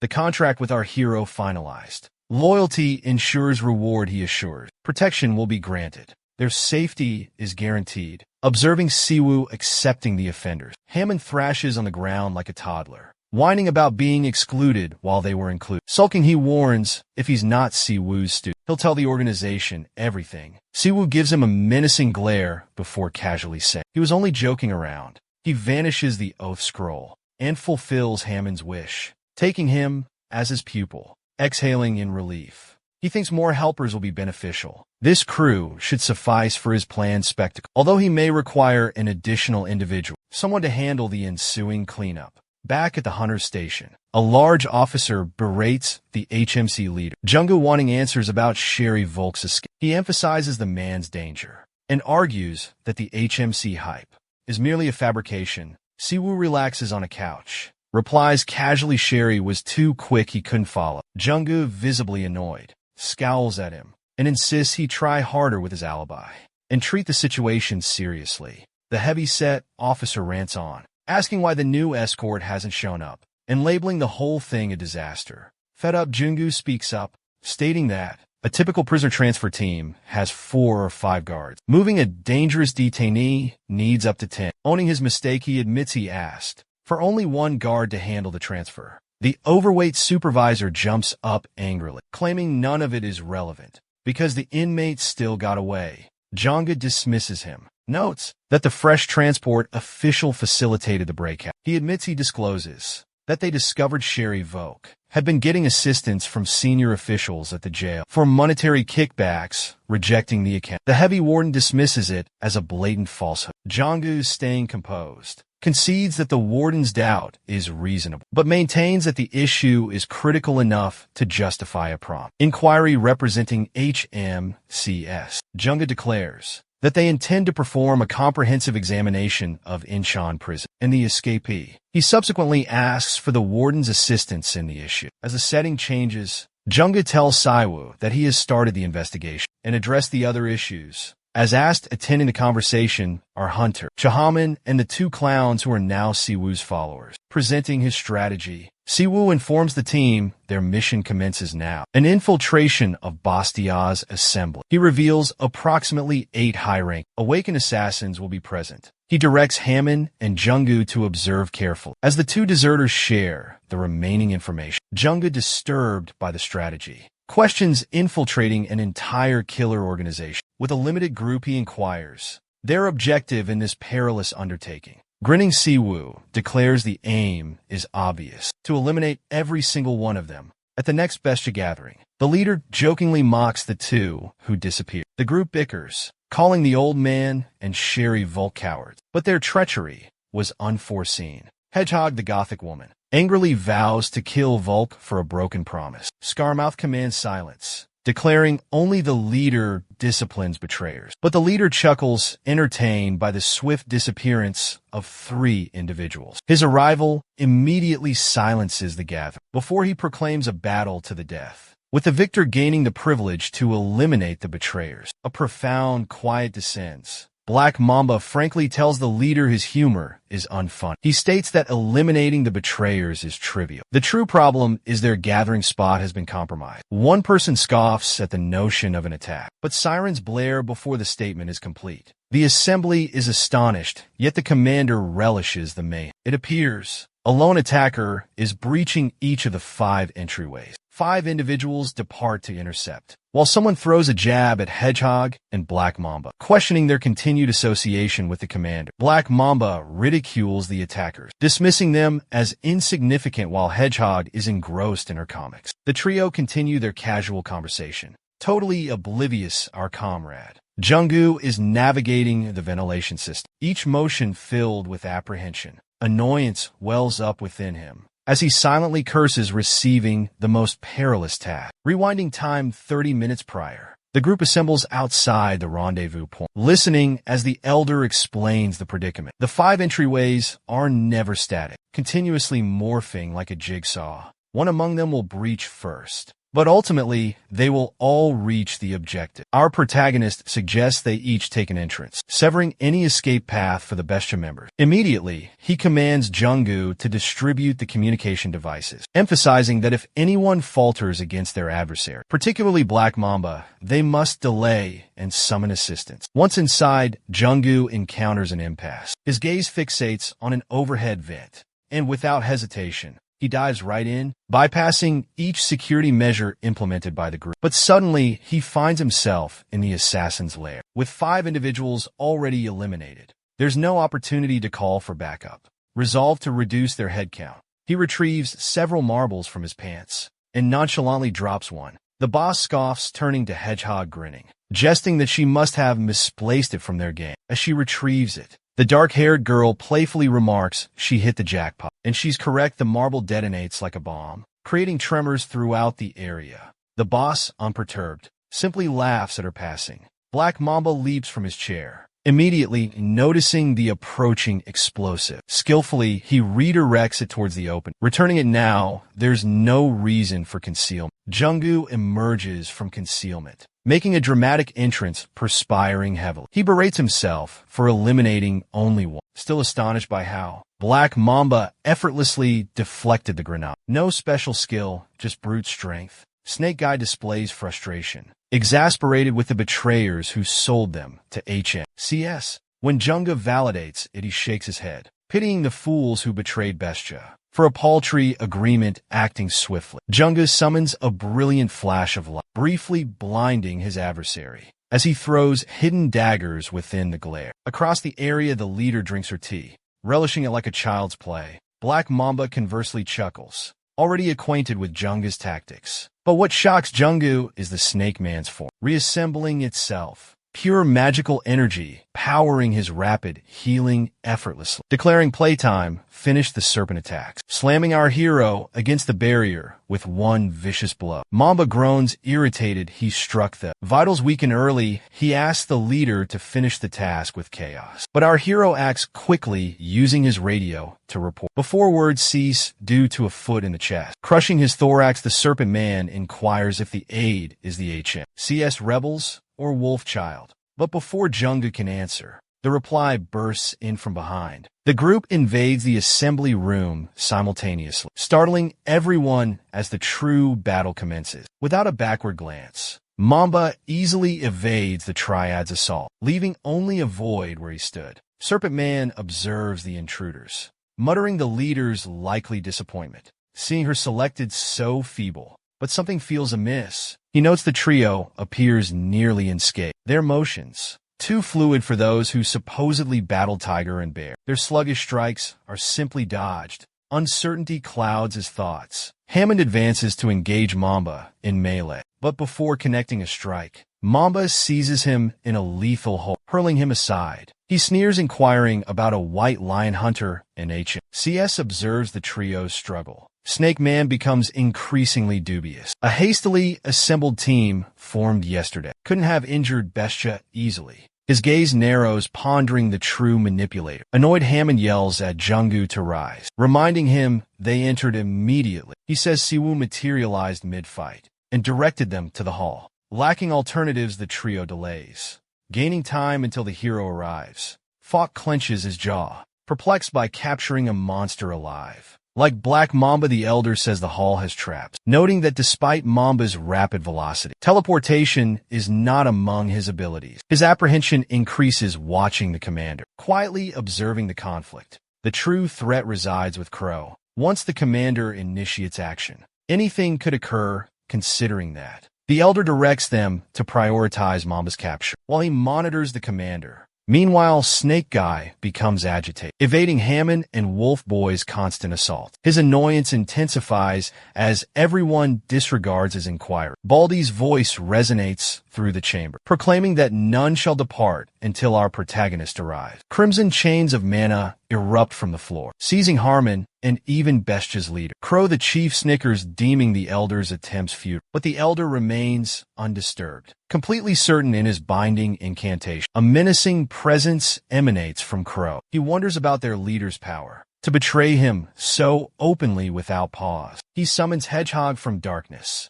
She attacks with sharp hair, lunging at the Elder. Folk and Junggu rush to his aid. Shocked she lives, growing weary of waiting, Mamba breaks the binding, activates his power, saying they will clean the mess. Mamba's scales whiten, becoming a white lizard man. He vows a swift end. Junggu and Hammond know attacks are useless. Prepare to flee. Junggu considers Mamba's change, though like Wolf Boys, The mana surpasses diamond. With the trap hall, only he can withstand disaster. He deems it impossible to assist Volk and the Elder against Hedgehog, aiding in the sole way the frail man can. He hurls a blade into Mamba's limb. Before the reptile can remove it, it turns emerald, indicating an eroding ability. Jungu continues his volley of knives before being propelled away. Hammond cautions him about the airborne sphere heading his direction, but Mamba swiftly reminds him to remain focused. In a battle, the creature teleports behind Jungu, cautioning that naive hunters have severely misinterpreted the predicament. With a tight grip, the lizard man highlights that skill, levels, and mana quantities mean nothing in a brutal brawl. He proclaims it a blunder to defy them on their territory. Meanwhile, our hedgehog is busy seeking vengeance upon the deceitful Volk. The assembly area is furnished with various self-destructing and amplifying devices. For the Bestia members, it's no surprise they label it the Snake's Lair. Anyone entering is never departing alive. Mamba instructs Jungu to abandon his futile attempt, nearly incapacitating our hero when he abruptly detects a menacing presence. Crow instantly jumps back as our protagonist zooms past his companion Jungu and slams the hideous reptile into the solid barrier. Our fiend Slayer beams diabolically, having located Mean Gene's murderer.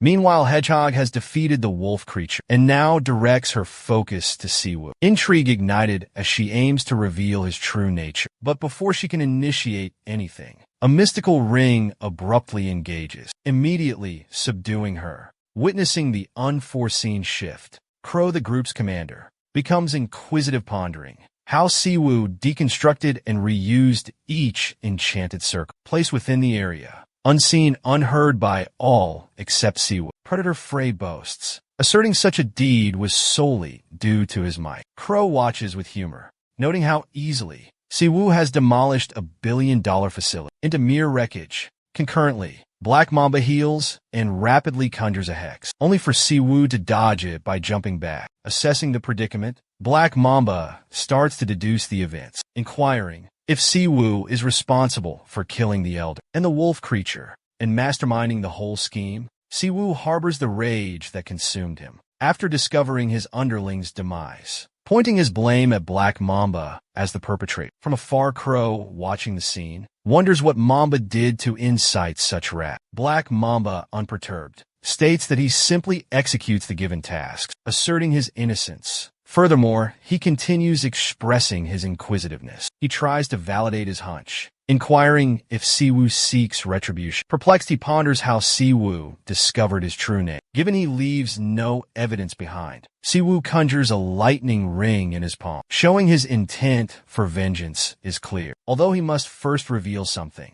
Meanwhile, Crow is cornered by the rest. Lifting her arms, she aims her questions at her old comrades, asking what possibly could have occurred to transform them into Siwu's loyal subjects. As this suddenly transpires, Siwu's lightning circle finally finishes form, exposing that he successfully inverted the buff, morphing enhancing spells into snares. Black Mamba fights the binding trap, analyzes Siwu's capabilities and skills, questions if he's a tracker mage or a close combat fighter. But all the options he thinks of seem to fully correspond with his observations. Before he can ponder it further, Siwu unleashes another ability, smashing him against the wall again and making him revert to his beast form, blood flowing from his mouth. Black Mamba claims he has never encountered Siwu, despite priding himself on knowing all high-ranking hunters. He is completely baffled by his opponent's identity. Immediately, he casts another magic ring and asks what Siwu wants with him. Before Black Mamba can complete his spell, Siwu instantly materializes above him, stomping him into the earth, making it obvious he will ask the questions. Not conversely, he intensifies the pressure, asserting his control of the encounter, giving him no opportunity to recuperate. Siwu slams him down once more, delivering a harsh caution. One wrong step will end his existence, allowing no space for resistance. Black Mamba, now totally dominated, clearly submits and begs Siwu to cease, his desire to fight crumbling. Observing Black Mamba is ready to speak, Siwu acts swiftly and asks who wanted young Min June dead. As perspiration flows down his face, Black Mamba's thoughts race, wondering how Siwu knew of the killing and if he's linked to the deceased. Instead of replying, he uses a ruse, feigning obedience to drop Siwoo's guard. He spits toxin from his mouth, hoping to surprise his adversary. Thinking he has defeated Siwoo, Black Mamba brags assassins never name clients, but his arrogance breaks when Siwoo quickly recovers, mending himself easily. Fear consumes him as he grapples with Siwoo's true nature, a healer. Desperate, he seeks Crow's assistance, only to find her encircled by Siwoo's followers, leaving him trapped with no escape. Without options, Black Mamba submits, revealing the client's name, Pandy. But before finishing, Crow swiftly kills him. Observing the events, Siwoo ponders the name Pandemonium. Overhearing this, Crow recognizes Siwoo's true identity. The legendary first-generation hunter Mad Dog vanished mysteriously a decade prior. Siwoo, now focusing on Crow, questions her affiliation with Pandemonium. She vehemently denies any connection, stating her organization functions purely as an assassin's guild and declines personal requests. Siwoo gives Crow a deadly stare, implying honesty is her only choice if she values her well-being. Crow, holding her ground, asserts she has no motive to deceive, noting Siwoo already possesses her information. With a finger snap, she motions Hedgehog to rise and aid their flight. Instantly, they disappear skyward, readying to escape before departing. Crow asks if Siwoo plans to follow, but he rejects the notion, claiming he already has his desired clue, leaving no need for pursuit. As the gateway appears, Crow beats Shuyatie, suggesting they may meet again, before vanishing completely. Jonggu, exasperated, gripes to Siwoo about their escape, only to receive a composed clarification. Siwoo tells him that pursuing them would have caused Crow to initiate the floor's self-destruct protocol, something they were unable to escape. He then directs Jonggu to manage the cleanup, saying they have accomplished sufficient for today. As the setting changes, Siwoo is in his quarters seeking data on Pandemonium. His thoughts return 2 decades to when the initial portal materialized, releasing various entities upon Earth. Mana abruptly appeared, magic stones emerged, and numerous rare materials were found. Demons also came through the gateway, initially unnoticed in society. However, they didn't halt there. They not only dominated the portals, but also viewed humans as lesser beings. Soon they effectively founded their base, building the Demon King's fortress at the continent's core, solidifying their control over resources from the gate. Amidst the disorder, a human group appeared, pledging allegiance to the Demon King. They were called Pandemonium, acting as intermediaries between demons and humans. However, luck favored humankind, as the initial hunters opposed them. These hunters quickly controlled mana, serving as the ultimate protectors against Pandemonium's rising power. What ensued was the humans and demons' great conflict, a vicious battle that devastated the world. In the end, humankind prevailed, forcing the demons back. Siwoo remembers it's been 10 years since he alone vanquished the 4 demon lords, only to be thrown into a dimensional gap, eventually becoming confined in the demon realm. He wonders about the name Pandemonium resurfacing after this long time, particularly since the faction was disbanded, long before the conflict even commenced. His attention shifted to his hunter, desiring explanations regarding why the monsters in the alternate realm appeared so distinct. Fry recognizes the disparity and provides his assessment, disclosing that various species inhabit the dimensions. He observes that the fiends in the alternate world were exceptionally merciless, going as far as to manipulate the dragon kind, coercing them into enslavement. Fry maintains that regardless of where devils venture, they act like thugs. Prior to joining our champion, he possessed no recollections, only a lingering feeling that something was taken from him by the devils. Having devoted over a century beside Siwoo studying fiends, he is now positive they altered his memories. Siwoo gently rests a hand on his head, pondering that rather than concentrating solely on eliminating, he should have focused on their true character. Siwoo observes demonic mana signatures differ from human energy patterns, and compared to a decade prior, they've become better at blending. Fry proposes eliminating them solves everything, but Siwoo wishes it was that easy. His sibling enters the room, asking about the sudden office rental, wondering if he's in trouble. Siwoo remains nonchalant, replies it's nothing important. He is seeking Minjun's whereabouts. Sejun notes from his findings, Siwoo recently destroyed a killer group, and inquires If the office was for planning that. Sitting on the couch, Sia-jun reprimands him, reminding him to stay discreet, cautioning it'd be bad if the president knew. Si-woo sighs deeply, comforts his brother telling him no worries, explaining Junga deleted all involvement evidence. All traces of his participation are gone. Si-woo says he'll visit President Choi Dae-soo shortly, but soon. His brother thinks this is foolish. Annoyed with Si-woo's choices, Guildmaster Sia-jun speaks, saying he hasn't recovered his full magical power. He won't stop him, but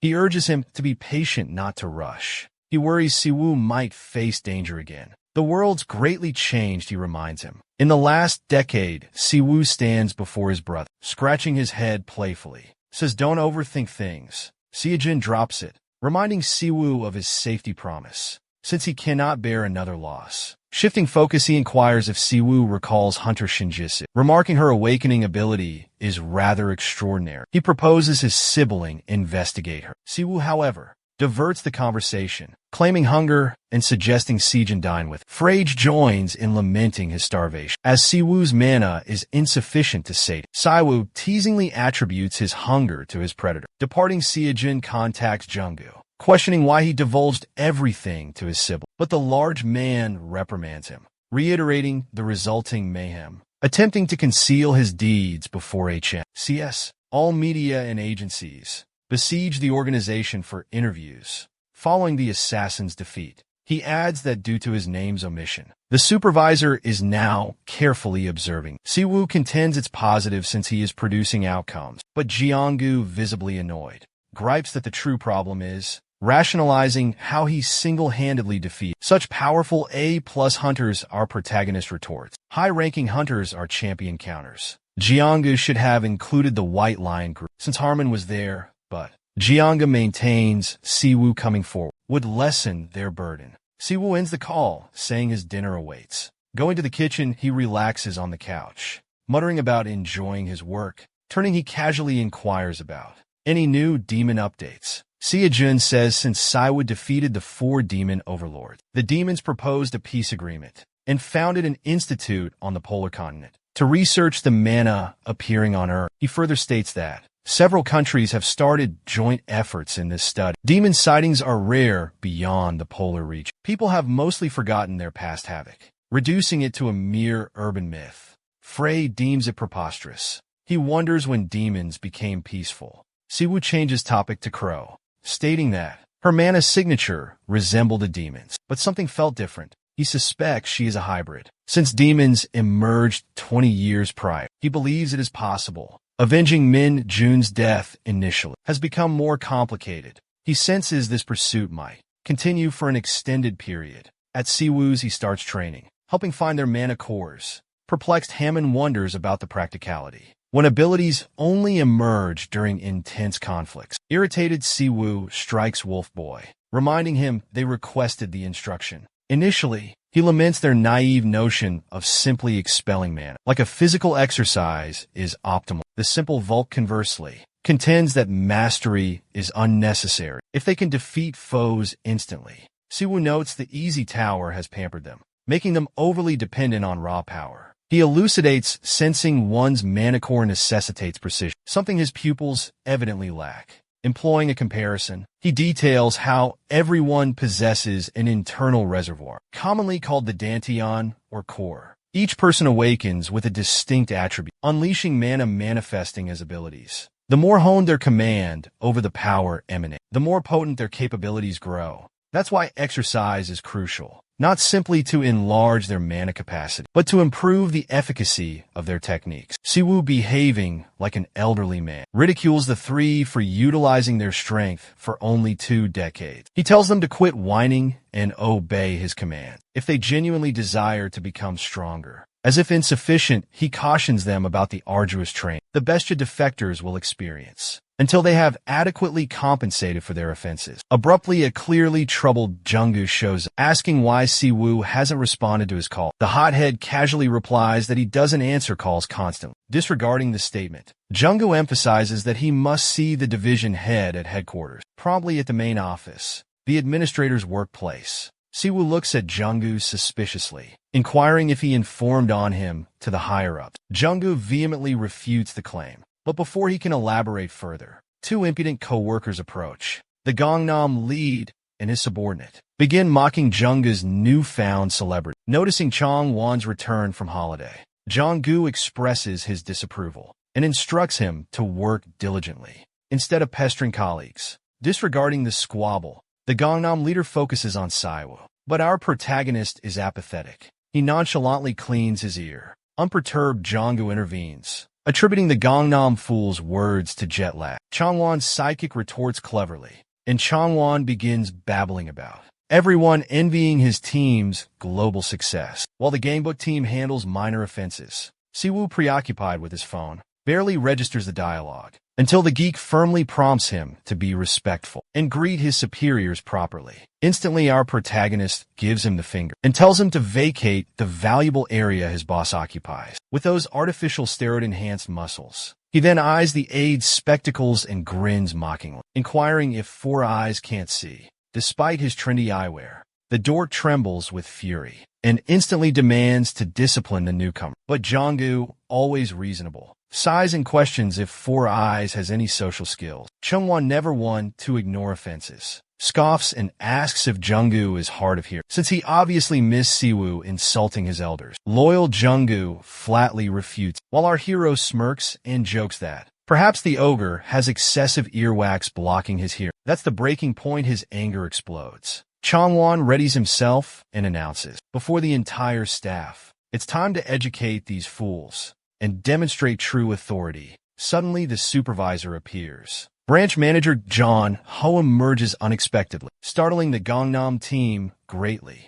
Disregarding them, he greets the pair warmly, welcoming them and excusing the fool's delay. Without hesitation, Gaeon-ho personally ushers his guests away, even inquiring about their tea preference. Infuriated, Changwon attempts to protest, but is immediately interrupted by the supervisor, reminded of his Japan mission failure, silencing the Gangnam team. Consumed by envy, they are rendered speechless, their thoughts racing as they decipher the insane links this newbie might possess with the director. Junggu remains anxious while Siwoo, unperturbed, addresses the reason for his call. Intrigued by his direct manner, the director replies, chuckling. Pivoting to the old prison transfer, he notes that after the bestiary victory, accountability for the escort now lies within their division's purview.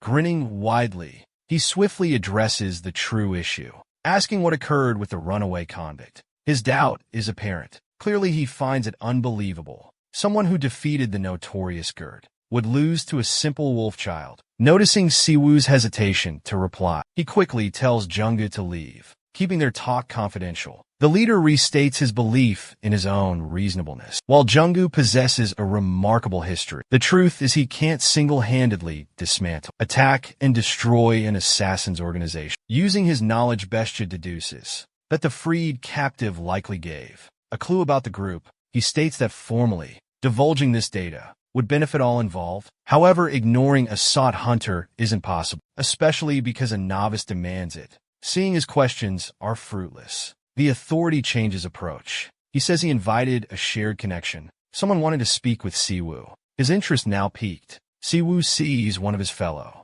original legendary hunters, the Fighting Warrior Guild leader, Kong Ho, at Kong Ho's home. The two share a quiet chat over tea. Just like old times, Uncle Kong Ho remembers his shock at our hero's death news. Nosy Predator questions the old man's familiarity, acting so close to him. Our hero notes the man's aging, laughing at the strange remark. Kong Ho chuckles lightly and says Siwoo's timeless. The uncle enviously remarks on Siwoo's wrinkle-free decade. He asks what happened even his followers struggled, yet couldn't locate him. Casually, our boy responds, his story requires more drinks. Hearing his century-long saga, the uncle's impressed by his ordeal. Our Demon King Slayer expresses his concern regarding the enigmatic dimensional sorcery, triggered at the conclusion of the fourth boss battle, clarifying the misunderstanding. Kong Ho discloses that the fourth Demon King survives. Leaving Si Wu astonished, he slams the table. Enraged, the humanity signed the peace treaty. Despite this knowledge, Kang Ho attempts to pacify it, explaining that only remnants of the Demon Lord's army remain. After the Demon Slayer concluded his reign, the demons on Earth asserted they were simply obeying their leader's commands. In the conflict against humans, Siwu clenches his teeth, realizing he was a scapegoat. But Kang Ho deems it a necessary sacrifice, given that human resources were depleted. Since the initial gate emerged, when the demons proposed the truce, they also pledged to share their knowledge on sealing the gates. It was an undeniable proposition. Thus, humanity traded the Demon King's remains in a polar laboratory for secure gate open for the magic and gate unaware. It was clearly the optimal decision for advance. Consequently, top-tier individuals like Choi Disu globally accepted the terms. Demons have remained inconspicuous ever since. He states initial first-generation hunter suspicion was high, but following Siwoo's vanishing, they dispersed after tranquility returned. Demon interest had diminished. Kang Ho has harbored demon doubts since then. More curious is the Mad Dog's disappearance. Post-Siwoo's vanishing, Choi Disu meticulously erased his presence, leaving none beyond second-generation hunters cognizant of the Demon Slayer. Stranger still is the uncle's failure to recognize it. Despite prior collaborations, the memory loss abnormality is discussed. The protagonist proposes Disu had demonic assistance. Siwu has been a nuisance to both sides. Our hero ponders, what demons gain helping a proud fool like Disu erase him? Demons are stronger, Kang Ho reminds. They helped humans improve with mana. Siwu retorts, same trash started a war, he notes, believing humans inferior. Kang Ho suggests Siwu meet his followers to gain clarity. Disciples scattered globally. Kids are like that, but YoWA remains in Korea. S-rank Azure Flower guild leader. Same redhead Uncle Kang Ho worries. Once attached, now works for Disu. Our hero dismisses it, claiming each person possesses their own motivations. After chuckling over the costly but awful liquor, the elder sibling mentions his younger brother. Siwu responds that his little brother adores the old man and expresses gratitude to the samurai uncle for raising Seijun. Suddenly, an informant captures an image of the pair and transmits it to his leader. He verifies he has captured the HM.CS having a secret meeting with Kang Ho. The guild leader Yoa expresses thanks and confirms Seijun lives. As anticipated, her doubts had intensified, witnessing the Empire Guild's strange actions. Exhaling in relief, the woman's knees weaken. She cries at the sight of the master she missed. After working under Dae-soo, Seijun lost faith in her, but she persisted searching. Even after everyone abandoned hope, YoWA gazes at the master, who remains unchanged and gets ready to see him. But her optimism plummets when she hears her name. Disu inquires about her haste. The ginger woman answers it's nothing important, trying to calm her shaking hand. The strange man grabs her shoulder, stating the cruel woman, who was unmoved by her mother's passing, can't be this affected by something insignificant. He surmises he's heard of Minsia's comeback, and her blank face reveals it. The one-eyed man sighs, observing her run to her leader like a dog. Stroking her head, he tiescas, muttering she hasn't grown up. He states he won't let her leave easily, even if she's his last living relative. She pushes his hand off, saying she never swore allegiance to him, and he knows it. He says he let her stay in his group because she became a strong hunter. Yoa is enraged being called a mere instrument. The redhead lashes out at her supposed relative, who deserted her in her greatest time of need. Only Siwu was present to rescue her from hopelessness. Disu crushes her spirit, calling her a delinquent. Given our hero's relentless pursuit of offenders, once he uncovers her history, her supposed joyful reunion won't be pleasant. The unsettling uncle reminds her of her sordid origins and implores her to abandon her fantasy.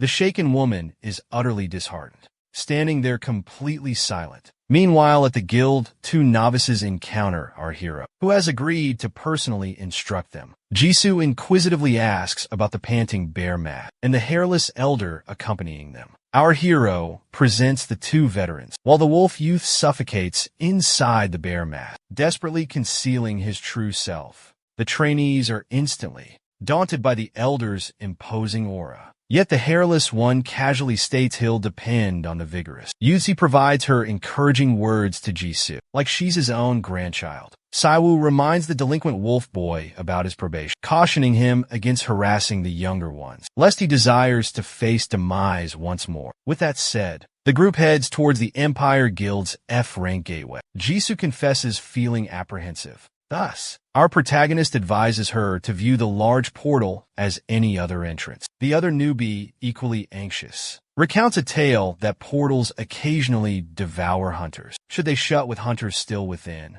The senior citizen comforts them, asserting mankind now understands how to operate the portals. He elaborates that portals have transformed into enterprises, owing to the valuable materials internal creatures provide. Timid individuals won't be compensated without daring ventures. Entering the gate, the group discovers a vibrant forest. The trainees begin griping, leaving our protagonist questioning the kid's awareness. Even post-Hunter Academy graduation, Bear Boy clarifies that after completing education, recruits are evaluated after the tutorial tower and gain field experience upon joining a guild. Siwoo voices his apprehension, labeling the F-rank instruction a method for mass-producing weak individuals. He encourages demonstrating their capabilities before encountering monsters dispatched by Sejuan. The fake recruit feels degraded by a stranger's commands, with a girl misusing her abilities, finally activating her power. Jisoo is propelled by her attack's force, landing on her rear amidst apologies. The instructor stops the apologies, gives her a whip. The recruit appears perplexed. He says it'll improve her unique ability control. Jisoo retries, energizing her spell whip in hand. Meanwhile, the fake recruit reports the goblin gang ambush. Sitting safely distanced,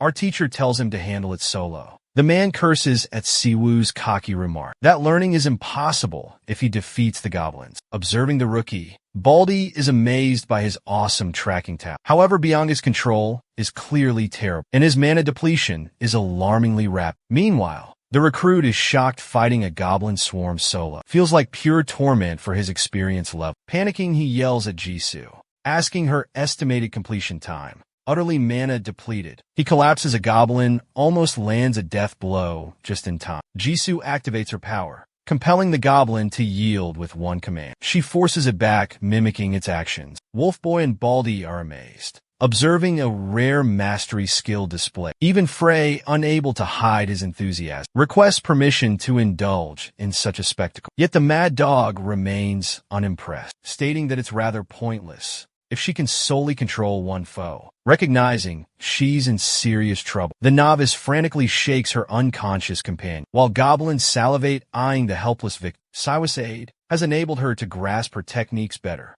and she's thankful for it. Our guy ignores her disheveled appearance, as this is the sole guidance he will provide. Hair messy, she grins, admitting her foolishness for being arrogant, thinking hunters and awakeners were inherently special, and their societal importance grew with rank. But now she glimpsed the actual truth. Skills were instruments, not how one measured self-worth. Therefore, practice is essential. Siwoo concurs and feels content with learning something. He's finished today and desires to go home. The elder suddenly notices a large gathering form and wonders if they're from a different guild. The young lady clarifies that the Azure Flower Guild is negotiating with another faction. A new portal has appeared, so individuals are being deployed. Overhearing the guild's name, Siwoo briefly retreats from the assembly. The onlookers are inquisitive, asking the guild master about the unique portal and the deceased hunters found, discovered within. The peculiar aspect of this event: these hunters weren't even ripped apart by creatures. Their bodies appeared whole externally,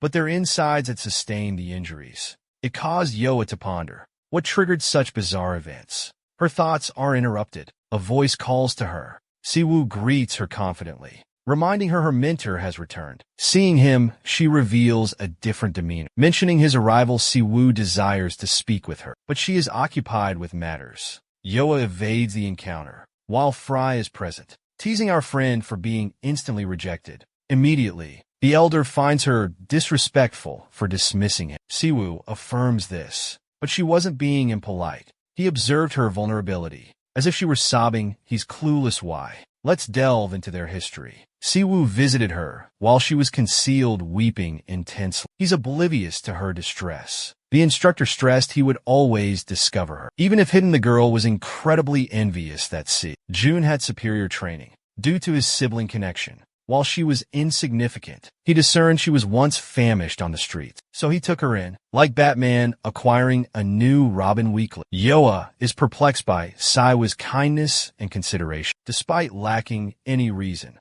he playfully taunts her, saying it's his decision. He was born into a miserable existence and desired a loving family. He grants Yoa the honor of being his true sister. Regardless of this, the redhead blushes, continuing a trivial squabble. Siwa feels slightly irritated and contemplates intensifying her weeping.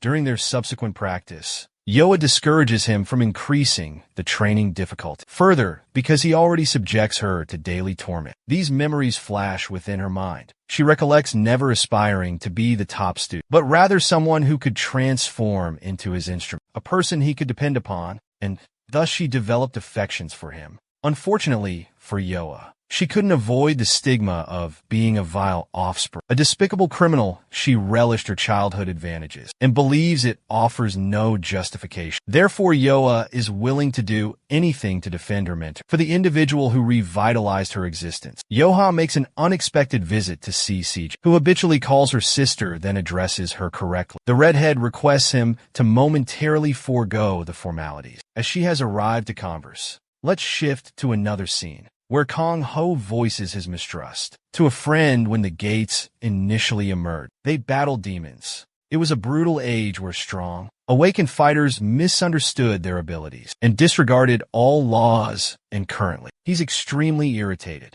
that this man made pacts with demons. I patch over here swiftly, understands that Kang Ho's met Siwoo, explaining his alertness and suspicion. He believes Siwoo's had his senses subdued. Misjudging, of course. This seems like nonsense from President. I patch over here, he feels similarly about Kang Ho, stating they have a false belief about him. This person indicates he disregards human safety or the defense of mankind. The three references are insignificant to him. The scoundrel exposes his genuine character. He's simply a lunatic intoxicated by authority, desiring absolute dominance. He aims to push the boundaries of mana and its potential impact on mankind. His objective is endless strong adversaries, to elevate humanity to new heights. His power is a means to achieve that end. His agreements were due to shared interests. In a single spot within the global realm, he validates that fact. World leaders had negotiated with devils. Outwardly, deals appear for national security, but they possess hidden motives. With the present course,